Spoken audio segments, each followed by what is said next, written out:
விலை, நிறைந்த தரம். தங்கள் தேவைகள் அனைத்தும் ஒரே இடத்தில். ஜெயச்சந்திரன். காங்கேயம் முத்துவின் ஒரிஜினல் ஃபிட்னஸ் பிராண்ட் அரிசிகள் தரத்திலும் சுவையிலும் என்றும் நம்பவும். மிஸ்டர் அகோரி, உங்களுக்கு உண்மையிலேயே நெஞ்சில் ஸ்டஃப் இருந்தா, தைரியம் இருந்தா, எனக்கு தான் சூனியம் வைங்களேன் பார்ப்போம். நீ எனக்கு சூனியம் வை, என்னை கொன்று, நான் ஒத்துக்கிறேன். நீ மிகப்பெரிய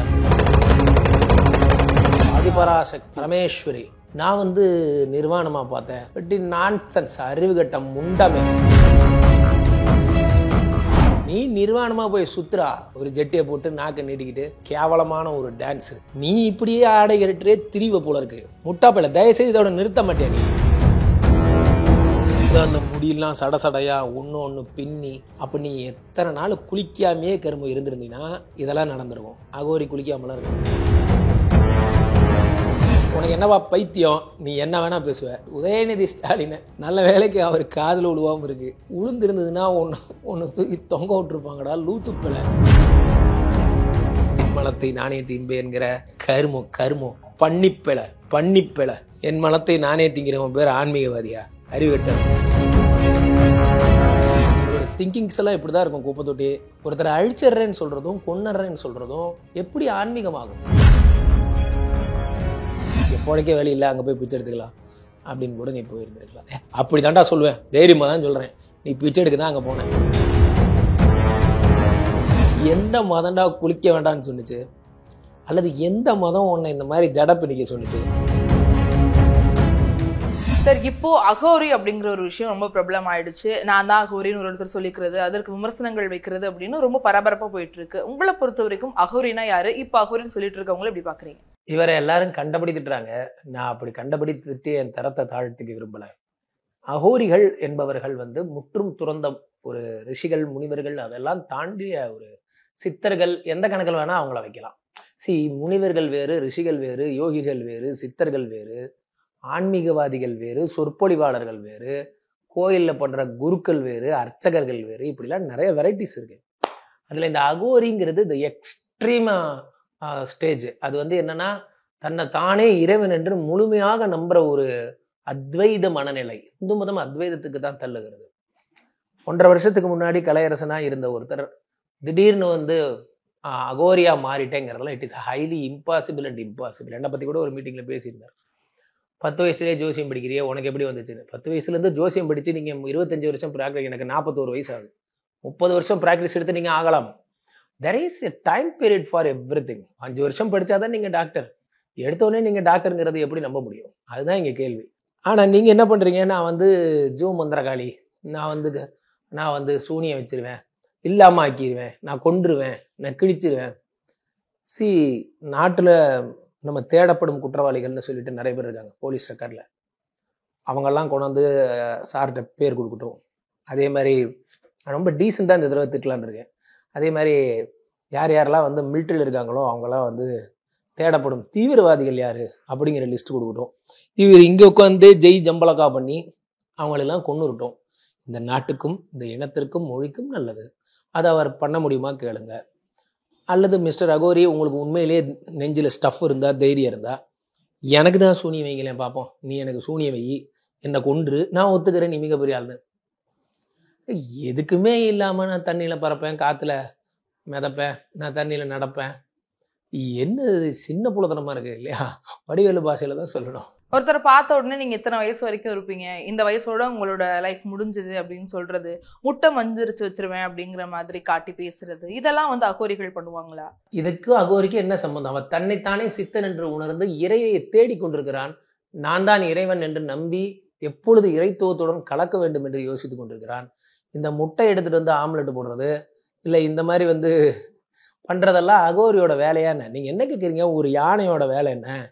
யானைக்கு வேலை விளக்கமாத்த எடுத்து கூட்டுறதான்னு கேட்குற மாதிரி இருக்கு. அது யானை, அது யானைக்கு போய் இந்த வேலையா? ஸோ அந்த மாதிரி இருக்கு. இவங்களாம் விளக்கமாத்த எடுத்து கூட்டுற பசங்க. இவங்களுக்கு இவ்வளவுதான் அறிவு. இவங்களோட திங்கிங்ஸ் எல்லாம் இப்படிதான் இருக்கும். குப்பை தொட்டி இப்படிதான் இருக்கும் இவங்க திங்கிங்ஸ் எல்லாம். ஒருத்தரை அழிச்சிடுறேன்னு சொல்றதும் கொன்னறேன்னு சொல்றதும் எப்படி ஆன்மீகமாகும்? இப்போ கிறிஸ்டியானிட்டியில மாந்திரிகம் இல்லைன்னு நினைக்கிறீங்களா? இருக்கு. உங்களுக்கு அந்த இஸ்லாத்துல மாந்திரிகம் இல்லைன்னு நினைக்கிறீங்களா? இருக்கு. அவங்க யாரும் தன்னை ஆன்மீகவாளர்னு சொல்ல மாட்டாங்க, மந்திரவாதிகள்னு சொல்லுவாங்க. அவங்க பேரு மந்திரவாதிகள், மாந்திரிகவாதிகள் இல்லை, மந்திரவாதிகள். என்னமோ அகோரகாளியுடைய அருள் பெற்றவர்கள் அகோரகாளியை இந்த கோலத்தில் நான் பார்த்தேன், பேச்சை மாற்றி மாற்றி பேசக்கூடாது. அப்புறமா ஒரு 20-30 பசங்க வந்து எங்களுக்கு பேய் பிடிச்சிருக்குன்னு சொல்லி இவரை போட்ட சொல்லி கலாச்சிட்டு போனாங்க போன்ற வீடியோக்கள். இதுக்கெல்லாம் என்ன இவர் எக்ஸ்பிளனேஷன் சொல்ல போகிறாருன்னு எனக்கு தெரியல. ஒரு பெண்ணை பெண்ணாக பார்க்கணும். அம்பால சர்வலோக ரக்ஷகி, சர்வலோக நாயகி, ஆதிபராசக்தி, திரிபுர சுந்தரி, லலிதா பரமேஸ்வரி, ஸ்ரீசக்கரத்தின் மேலே இருக்கக்கூடியவள், இப்படிலாம் நம்ம பார்த்துட்டு நான் வந்து நிர்வாணமாக பார்த்தேன். பட் நான்சென்ஸ், அறிவுகட்ட முண்டமே. அப்போ உண்மையிலேயே அம்பாள் பக்தர்கள் நாங்கள்லாம் எங்கெல்லாம் பார்த்தா உனக்கு எப்படி இருக்கு? இவ்வளவு தைரியம் இருந்தால் உன் மேலே நியாயமாக இதுக்கு கேஸ் போடணும். எப்படி எங்களுடைய தெய்வத்தை இவர் வந்து நிர்வாணமாக பார்த்தாருன்னு சொல்கிறாருன்னு. நீ நிர்வாணமாக போய் சுத்துறா, உன்னை யாரும் வேணாண்ணா. ஒரு ஜெட்டியை போட்டு நாக்கை நீட்டிக்கிட்டு அது ஒரு கேவலமான ஒரு டான்ஸு, அதில் ஊயின்னு ஒரு சவுண்டு வேறு. நான் உன்னை திட்டக்கூடாதுன்னு ரொம்ப டீசெண்டாக ஆரம்பித்தேன். ஆனால் நீ பண்ணதெல்லாம் எனக்கு நினைக்கும் போது எங்களோட அம்பாள், எங்கள் சக்தி, எங்கள் மாதா, அவளை நீ வந்து இந்த மாதிரி ஆடைகளற்ற சுரூபத்தில் பார்த்துருக்கேன் அப்படின்னா நீ இப்படியே ஆடை கட்டுறே திரிவ போல இருக்கு. பண்ணி தானே தோணும். அந்த மாதிரி உன் கண்ணுக்கு யாராவது இந்த மாதிரி ஏற்ற மாதிரி யாராவது ட்ரெஸ் இல்லாமல் வந்திருப்பாங்க. அவங்க கண்ணுக்கு நீ அடித்த கஞ்சா போதையில் அம்பாளாக தெரிந்திருக்கும் உன் கண்ணுக்கு. முட்டாப்பில்லை, தயவுசெய்து இதோட நிறுத்த மாட்டேன். நீ 4 நாளாக மீடியாவை திறந்தா உன் மோரக்கட்டையை பார்க்குறதே எனக்கு ஒரு வேலையாக இருக்குது. நாங்கள்லாம் படிக்கிறதுக்காக யூடியூப் யூஸ் பண்ணுறவங்க. ஏதாவது முக்கியமான அரசியல் தகவல்கள் ஏதாவது சொல்லியிருக்காங்களா? இன்றைக்கி ஏதாவது நல்ல நாளா கெட்ட நாளா? எடுத்தோன்னே அகோரி நான், ஆட்டுக்குட்டி நான் உன்னை அன்னைக்கே சவால் விட்டேன். என் வீட்டு மாயக்குட்டி ஒரு பால் எடுத்து, மாயக்குட்டி பாலை எங்கள் வீட்டில் ஒளிச்சு வைக்கிறேன். நீ எனக்கு சூனியம் கூட வைக்க வேணாம். நீ பெரிய அகோரி ஆட்டுக்குட்டினா மாயாக்குட்டி என் குழந்தையோட பந்து எங்கள் வீட்டில் எங்கே ஒளிச்சு வைக்கப்பட்டிருக்கு அதை மட்டும் சொல்கிறா. நீ இதை மட்டும் சொல்லு, நீ பெரிய அகோரின்னு நான் ஒத்துக்கிறேன். சரி, இப்போ அவங்க வந்து காசிக்கு போனேன், அங்கே போனால் 2 விஷயங்களை திறந்துடணும், நான் என்னோட குடும்ப வாழ்க்கையை அங்கே வந்து திறந்துட்டேன் அப்படின்ற மாதிரி ஸ்டேட்மெண்ட் கொடுக்குறாரு. ஆனால் இப்போ வந்து அவருடைய மனைவி, குழந்தை அவங்கெல்லாம் இருக்காங்க. அங்கே நான் விட்டுட்டு வந்துட்டேன், இங்கே என் கூட இருப்பாங்க, அது ஒரு மாதிரி பிரேக் எடுத்து இருப்பேன்ற மாதிரி ஒரு விளக்கம். அந்த 1 இயர் சரி, நான் அப்படியே அவர் சொல்கிறதாவே இருக்கட்டும். சில பேர் காசிக்கு சாமி கும்பிட போகிறாங்க. சில பேர் தன்னுடைய இறுதி காலங்களை அங்கேயே இருந்து செத்து போயிட்டு கங்கையிலே கரைஞ்சிடணும்னு போகிறாங்க. சில பேர் பிச்சை எடுக்கணும்னு போகிறாங்க. நீ எந்த கேட்டகரின்னு யாருக்கு தெரியும்? ஒருவேளை நான் சொன்ன 3வது கேட்டகரியாக கூட நீ இருந்திருக்கலாம். இங்கே பிழைக்க வேலை இல்லை, அங்கே போய் பிச்சை எடுத்துக்கலாம் அப்படின்னு கூட நீ போயிருந்துருக்கலாம். அப்படி தான்டா சொல்லுவேன், தைரியமாக தான் சொல்கிறேன். நீ பிச்சை எடுக்க தான் அங்கே போனேன், ஓகே. ஒரே வருஷத்தில் உனக்கு அகோரி ட்ரைனிங் கொடுத்துட்டாங்க. நீ அகோரி ட்ரைனிங் கொடுத்து நீ பெரிய அகோரி ஆகி, அதான் ரஜினி அம்மா கேட்டிருந்தாங்க. அழகான கேள்வி, என்னை யோசிக்க வச்ச கேள்வி. என் வீட்டில் இருக்க பெண்களை நான் பார்த்துருக்கேன். அவர்களெல்லாம் வந்து பார்த்தீங்கன்னா, என் மாயக்குட்டி குழந்தைய கூட சொல்கிறேன், என் வீட்டு குழந்தைய வச்சே சொல்கிறேன். இவ்வளோ உண்டு முடி இருந்ததுன்னா இவ்வளோ முடி வர்றதுக்கு கிட்டத்தட்ட ஒரு 4 to 5 years ஆகும். அப்போ தான் அவங்க ஒரு பெரிய பொண்ணாவாங்க. ஒரு 18-19 வயசில் நிறையா முடி இருக்கும், பார்த்துருக்கேன். 1 year உனக்கு இவ்வளோ பெரிய முடி வந்துருச்சா? அது அந்த முடியெல்லாம் சடையாக ஒன்று பின்னி, அப்போ நீ எத்தனை நாள் குளிக்காமையே கரும்பு இருந்திருந்தீங்கன்னா இதெல்லாம் நடந்துருக்கும். அகோரி குளிக்காமலாம் இருக்க மாட்டாங்க. நீங்கள் இந்த பாட்டுக்கு நான் கடவுள்னு ஒரு படம் வரும், அதில் ஆரியா அப்படி தண்ணியில் குளிச்சுட்டு எந்திரிச்சிருவார். ஓம் சிவோம். எந்த மதம்டா குளிக்க வேண்டாம்னு சொன்னிச்சு? அல்லது எந்த மதம் உன்னை இந்த மாதிரி ஜட பிடிக்க சொன்னிச்சு? அது ஆனால் அன்றைக்கே சொன்னது தான். இதெல்லாம் பார்த்து சிரிச்சுட்டு போயிடும். உனக்கு என்னவா பைத்தியம், நீ என்ன வேணால் பேசுவ. உனக்கு பதில் சொல்ல வேண்டிய இடத்துல எனக்கு என்னென்னா, இப்போ நான் ஒரு சேனல் ஆரம்பிக்கிறேன், இப்போ நான் பேசிகிட்டு இருக்கிற சேனலும் இருக்குது. 2த்தையும் ஒப்பிட்டு பேசுகிறேன்னா இந்த சேனல்காரங்களுக்கு இவ்வளோ கோவம் வரும். ஏண்டா நீ நானும் ஒன்றாடா அப்படின்னு கோவம் வருமா வராதா? அந்த மாதிரி நாங்கள்லாம் எத்தனையோ வருஷமாக இங்கே சாமியாராக இருக்கோம்.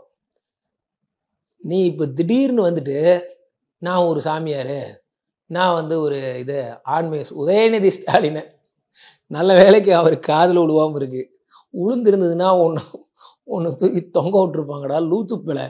வார்த்தை ஜாகிரதையாக பேசு. அவர் சின்ன வயசுல இருந்தே குறி சொல்ற பழக்கம் எனக்கு இருக்கு. எனக்கு அந்த ஒரு இது இருந்துச்சு, அதுதான் வெளிப்படுது இப்போ கொஞ்சம் கொஞ்சமா. நான் அதை விட்டுட்டு போயிட்டேன். டிக்டாக் லவ் அப்படின்னு போகும்போது இப்போ திரும்பவும் என்னவே வந்து இழுத்துட்டு வந்திருக்கு இந்த ஆன்மீகம். எங்க எல்லாரோட ப்ரொஃபஷனுமே பார்த்தீங்கன்னா, மாலி என்று பெயர் கொண்ட ஒரு ஓவியர் இருந்தார். அவர் இங்கு வந்து ஒரு எழுத்தாளராக முயற்சி செய்து பாடலாசிரியராக முயற்சி செய்து, அது உங்களுக்கு தெரியும் கண்ணதாசன் பாட்டு, உனக்கும் கீழே உள்ளவர் கோடி, அந்த பாட்டு அதெல்லாம் வந்து கேட்டு அதுக்கப்புறமா தன் பெயரை வாலி என்று மாற்றிக்கொண்டு என்ன ஆனார், அதுக்கப்புறமா பாடலாசிரியர். அது முன்னாடி வரைக்கும் ஸ்ரீரங்கத்துல தான் இருந்தார். வாங்க இப்ப கோ ஃபார் எனி ஒன், நீங்க யாருடைய ப்ரீவியஸ் லைஃப் எடுத்து பார்த்தாலும் அந்த ப்ரீவியஸ் லைஃப்ல அவங்க பொழப்புக்கு ஏதோ ஒரு வேலை செஞ்சிருப்பாங்க. முட்டாப்பல ஒன்ன மாதிரி இல்லடா, அவங்க படிச்சுட்டே அந்த வேலை செஞ்சுட்டே படிச்சும் இருப்பாங்க. அந்த படிப்பு அவங்களுக்கு ரொம்ப பிடிச்சி போய் தன்னை ஒரு எழுத்தாளராக மாத்திக்கிட்டு இருப்பாங்க, சோஷியல் ஆக்டிவிட்டிஸாக மாத்திட்டு இருப்பாங்க, அல்லது சாமியாராக மாத்திட்டு இருப்பாங்க. அப்புறம் அவர் மாத்தினதுக்கு அப்புறம் அந்த ஃபீல்டுல சீரியஸா இருப்பாங்க.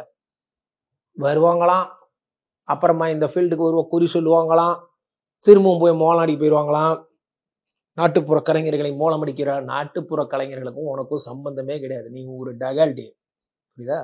சரி, அதுக்கப்புறம் நான் இங்க வந்துருவாங்களாம். அதுக்கப்புறம் திரும்பவும் அங்கிருந்து அகோரி ஆயிடுவாராம். இப்ப சொல்றாரு, இன்னைக்கு காலில் கூட பேட்டியில பார்த்தேன்னா, என்னால தாங்க முடியல, ஒரே கிளையன்ஸ் தாங்க முடியல. யாரு உனக்கு வரவெல்லாம் உனக்கு கலாய்க்கிறதுக்கு வரண்டா லூசுப்பில். அப்போ அந்த கிளையன்ஸ் தாங்க முடியாம நான் உடனே தலையில முளைப்பாரி வளர்த்துக்க போறேன். தலையில முளைப்பாரி வளர்த்து வேற எங்கெல்லாம் முளைப்பாரி வளர்த்து, காசியில போய் சிவ மந்திரம் சொல்லி, சரி ஒரே ஒரு மந்திரம் சொல்ல பார்ப்போம், ஒரே ஒரு மந்திரம். ருத்ரன் சம்பவம் நாளைக்கு மகாசிவராத்திரி, ஒரு மந்திரம் இப்ப நான் சொல்றேன்.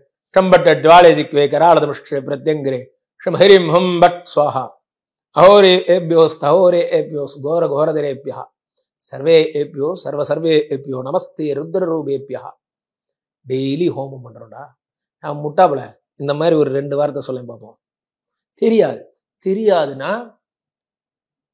போய் தொலைணும், இருந்து உயிர் எடுக்கக்கூடாது. ஒரு மீடியால சேர்றோம், கேமரா பிடிக்கணும், பிடிக்க தெரியல, போ, வேலை இல்லை, சிம்பிள், அவ்வளவுதான். தெரிலன்னா வேலை இல்லை, உனக்கு தெரியல, போயும் தொலைய மாட்டேங்கிற, இருந்தும் தொலைய மாட்டேங்கிற. திரும்ப காசியில் இருந்து நான் திரும்பி வந்து பழையபடி நாட்டுப்புற கலைஞனாகவே வந்து மோளம் அடிக்க போகிறேன். நான் என்ன சொல்றேன், நீ மோளம் அடிக்கிறதுக்கு பதிலா வாயில வந்தவண்டே வந்துடும். அப்புறம் சரி விடுங்க, மேடம் வந்து பெண் என்பதால் உனக்கு அதெல்லாம் கேட்க விரும்பல.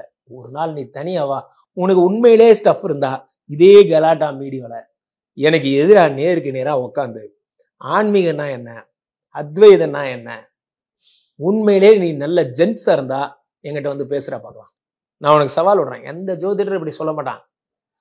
நான் சொல்றேன், எனக்கு தைரியம் இருக்கு சொல்றேன். உனக்கு உண்மையிலே ஸ்டஃப் இருந்தா ஆன்மீகம்னா என்ன, அத்வைதம்னா என்ன, மந்திரம்னா என்ன, வேதம்னா என்ன, உன் மண்டையை கொஞ்சம் கழட்டி வச்சுட்டு, விக்கு தானே வச்சிருக்க, கழட்டி வச்சுட்டு நார்மல் கலர்ஸ்னா வந்து என்கிட்ட பேசு, நேருக்கு நேர் பதில் சொல்ல நான் தயார். எத்தனை தடவை தாண்டா உன்னை சவால் கூப்பிடுறது? உனக்கு கொஞ்சம் கூட நீ சால்ட் போட்டு தானே சாப்பிட்ற, வந்து என் கூட சண்டை போடுவா. இப்ப கலையரசன் நேர்ல வந்தா என்ன சார் பண்ணுவீங்க? என்ன ஒரு டிஸ்கஷன் கேட்கட்டும், அவருதான் பெரிய ஆணியனாச்சே. நீங்க என்ன ப்ரூவ் பண்ணுவீங்க அவர் முன்னாடி உட்கார்ந்துன்னு கேக்குறேன். அவர் கேள்விலாம் கேட்கட்டும். அவர் வந்து ஓம் காளி கம் கலாளி லம் கலாளி தும்கலகா காளி தும்கலகா காளி கம்கலகா காளி எல்லாம் சொல்றாரு. இந்த காளிலாம் இவர் ரிலேஷனா இல்லை, இவங்கெல்லாம் யாரு? பேரு தான் சொல்ற, அவங்க மந்திரம் சொல்ல மாட்டேங்கிற, அவங்க யாருன்னு தெரில. நீ வந்து காளியுடைய அகோர காளியுடைய பக்தன். சரி, பக்தன் கிடையாது, அகோரி, அகோர காளியுடைய அகோரி. யாரோ உனக்கு ஒரு ரூட்டு பிடிச்சி கொடுத்துருக்காங்க. இந்த நாட்டுப்புற கலையில உனக்கு வியாபாரம் ஆகல, கொஞ்ச நாள் நீ அப்படியே லூஸ் மாதிரி அகோரியா சுத்தின்னு போ. அதுக்கப்புறமா அகோரி வேலையை விட்டுட்டு திரும்ப இங்கே வந்துட்டீங்கன்னா உன் புக்கிங்னாலே எல்லா மீடியாவில் என்ன ஆகும், ஆஹா நம்ம லூத்து பையன் வராண்டா அப்படின்ட்டு உனக்கு புக்கிங் ஆகும். உன் டார்கெட் அவ்வளோதான். இதில் நீ யார் யார் கூடலாம் மோதுறனா, யானைகள் கூடலாம் மோதுற. பிரபலமாகணுங்கிறதுக்காக தான் இப்படி பண்றாரா? ஆமா, வேற என்ன? இவ திருப்பி கேட்கலாம், நீங்க கூட ஒரு கம்பெனில ஒர்க் பண்ணீங்களே, அதை விட்டுட்டு எப்படி வந்தீங்க? நான் வந்து எத்தனையோ வருஷம் ஆச்சு, நான் எத்தனையோ வருஷமா நான் ஒன்றும் ஒன்ன மாதிரி அகோரியா ஆட்டுக்குட்டின்லாம் சொல்லலை. டெய்லி ஹோமம் பண்ணுறேங்க, இலவச மருத்துவமனை பண்ணுறேங்க, எல்லாருக்கும் அன்னதானம் பண்ணுறேங்க, அதனால மக்களால் நான் மதிக்கப்படுறேங்க, அவ்வளோதான் சொன்னேன். ஆனால் நீ வந்து என்னமோ சொல்கிற, ஒரு வீட்டு விளக்கான பெண்களுடைய ரத்தத்தை வந்து காளிக்கு செய்வோங்கிற, என் மலத்தை நானே தின்பேங்கிற, அதுக்கப்புறம் என்னென்னமோ சொல்ல, என்ன கருமோ கருமோ, நான் பண்ணிப்பேல என் மனத்தை நானே திங்கிறவன் பேர் ஆன்மீகவாதியா? அறிவிட்டவன். சார் அவர் காசியில வந்து அகோரிகள் மாதிரி நானும் பிணத்தை சாப்பிட்டேன் அப்படின்னு சொன்னாரு. பிணங்களோட உடலுறவு அகோரிகள் வச்சுக்குவாங்க அப்படிங்கிற மாதிரி சொன்னாரு. இந்த கருமத்தை யாராவது பண்ணுவாங்களா? நீங்க நினைச்சு பாருங்களேன். அது வந்து எக்ஸ்ட்ரீம் ஒரு மனதோட உச்சகட்டம். பிணத்தோட சாம்பல் எடுத்து பூசிக்கிறது, தன்னைத்தானே சிவன் என்று நினைத்து ஒரு சொட்டு அதுல இருந்து எடுத்து சாப்பிடுவாங்க. எதுக்குன்னா தன்னை சிவன் என்று காட்டிக்கொள்ள. பிணத்துடன் உடலுறவு யாராலும் கொள்ள முடியுமா? அல்லது அப்படி கொள்பவன் ஒரு மனநிலை பாதிக்கப்பட்டவன். காவல்துறை ஏன் இன்னும் இவன் மேல் நடவடிக்கை எடுக்காமல் இருக்கிறது? இவனுக்கு பிணம் சப்ளை பண்ணுபவன் யார்? காவல்துறைக்கு என்னுடைய வேண்டுகோளும் எச்சரிக்கையும், இவருக்கு பிணம் தினமும் தருபவர் யார்? அதெல்லாம் நான் சொல்ல மாட்டேன் அப்படிங்கிறாரு. அப்படின்னா இவர் என்ன போயிட்டு இந்த பிணந்தின்னி கழுகுன்னு இருக்கான பேர் வச்சிடலாமா? சுடுகாட்டுக்கு சென்று பிணங்கள் எல்லாம் நோண்டி திங்கிறாரா? ஒரு பிணந்தின்னி கழுகு ராம்ஜி பிரம்மஸ்ரீ ராம்ஜி பரமஹம்சரிடம் பேசுவதற்கு தகுதி இருக்கிறதா? நாயே, உன்னைத்தான் கேட்குறேன். அதே மாதிரி பிணங்களை டெய்லி உடலுறவு கொள்வேன் அது இதுலாம் சொல்றியே, நீ ஒரு பண்ணிடா, புரியுதா? எங்கன்னா போய் ரோட்ல போய் மேய், எங்க கூட சபைக்கெல்லாம் வராத. இதை கூட எனக்கு திட்ட தெரியலைங்க. குறைந்த விலை நிறைந்த தரம், தங்கள் தேவைகள் அனைத்தும் ஒரே இடத்தில். ஜெயச்சந்திரன். காங்கேயம் முத்துவின் ஒரிஜினல் ஃபிட்னஸ் பிராண்ட் அரிசிகள் தரத்திலும் சுவையிலும் என்றும் நம்பவும்.